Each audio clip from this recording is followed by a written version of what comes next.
दोस्तों, मैं हूं डॉक्टर पंकज कुमार और आज के सेशन में हम लोग मल्टीपल अलील के बारे में पढ़ेंगे। ओके, तो सबसे पहली बात कि मल्टीपल अलील होता क्या है।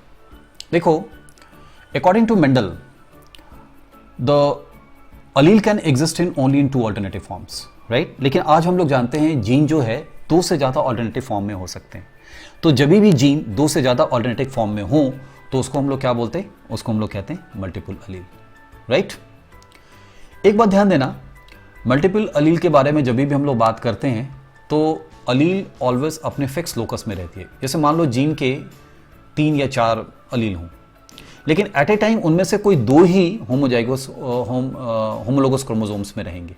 ओके, सो मल्टीपल अलील मेंडल के सभी लॉ को फॉलो करती है, पर फिर भी इसको हम लोग एक्सेप्शंस बोलते हैं मेंडेलियन कॉन्सेप्ट के। वो एक्सेप्शंस इसलिए है क्योंकि मेंडल साहब ने हाइपोथाइज किया था concept of allele and non अलील, और उसमें मेंडल साहब ने क्या बोला कि किसी भी फैक्टर को किसी टू अल्टरनेटिव फॉर्म में हम लोग डिपिक्ट कर सकते हैं। बट आज हम जानते हैं ऐसा नहीं है।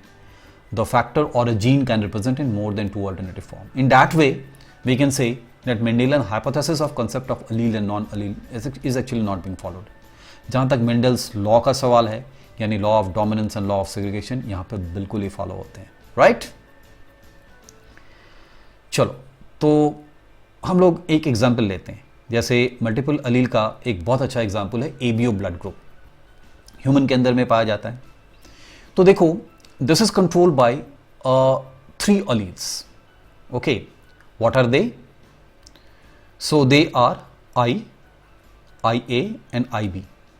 ओके, अब ये जो अलील है ना, इनके बीच में एक स्पेसिफिक रिलेशन है।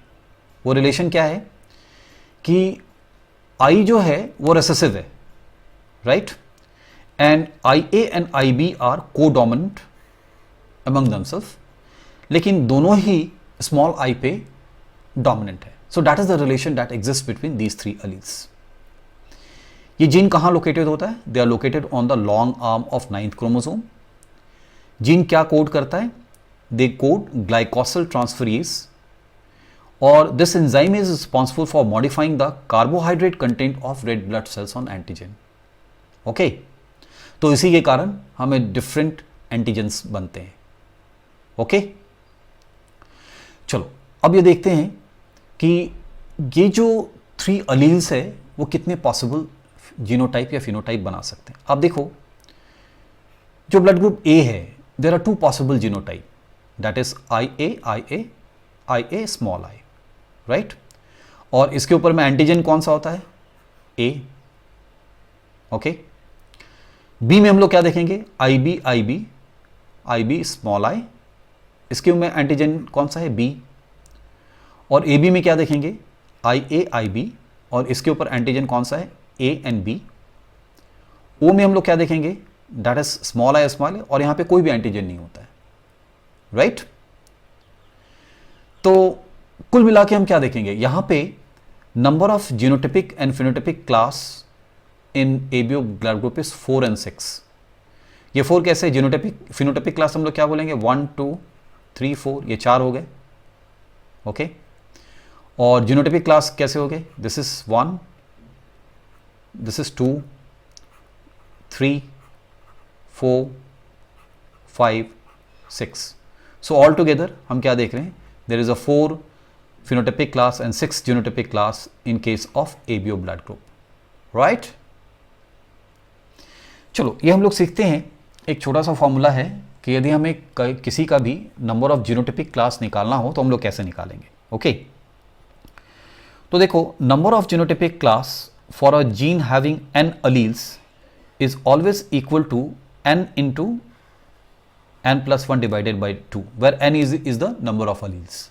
ओके, जैसे मान लो ये फॉर्मूला हम लोग यहाँ इस्तेमाल करते हैं, तो यहाँ हमें क्या मालूम था कि एबीओ ब्लड ग्रुप में नंबर ऑफ अलील्स कितने हैं? 3। तो 3 into 3 plus 1 divided by 2, this is going to give you 6, right. तो आप देख रहे हो कि यहाँ पे 6 जो है ये जीनोटिपिक क्लास 6 है।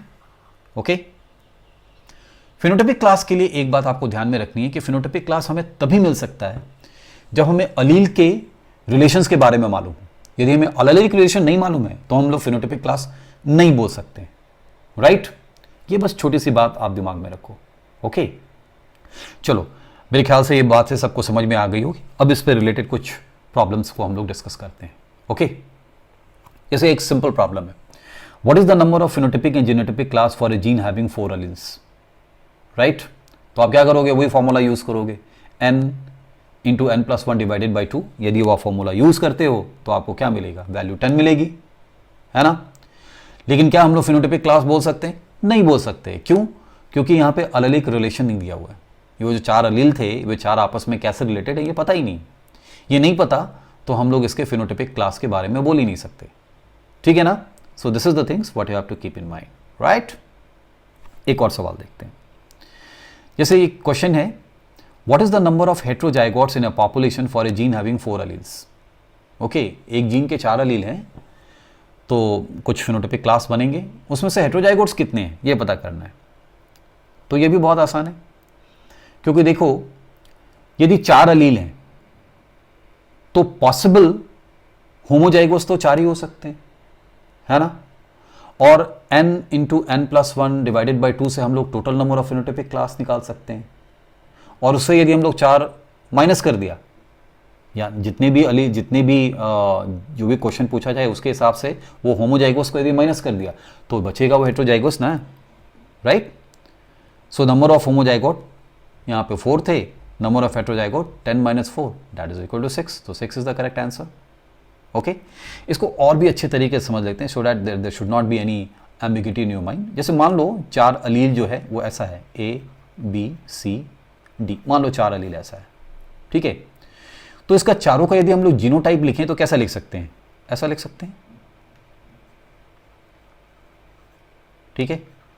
BB BC BD, right? CC CD, okay, and DD। Okay, ये 10 हो गए,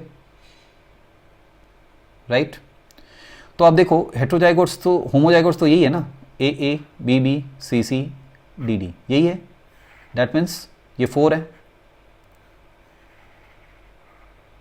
ओके? और टोटल 10 थे, तो ये 10 से यदि हम लोग 4 घटा दें तो क्या होगा, आंसर 6 होगा। So this are the type of question that is asked, right? Simple है। सो आई होप सभी को ये चीज़ें समझ में आ गई होगी। Okay, so that's all as far as the multiple allele is concerned. We don't have to discuss anything more. So please remember, multiple allele is an exception to Mendelian hypothesis of allele and non-allele, right? And a factor can be represented by more than 2 allelic form. That is what the multiple allele says. Don't forget to subscribe and like this video, right? Thank you.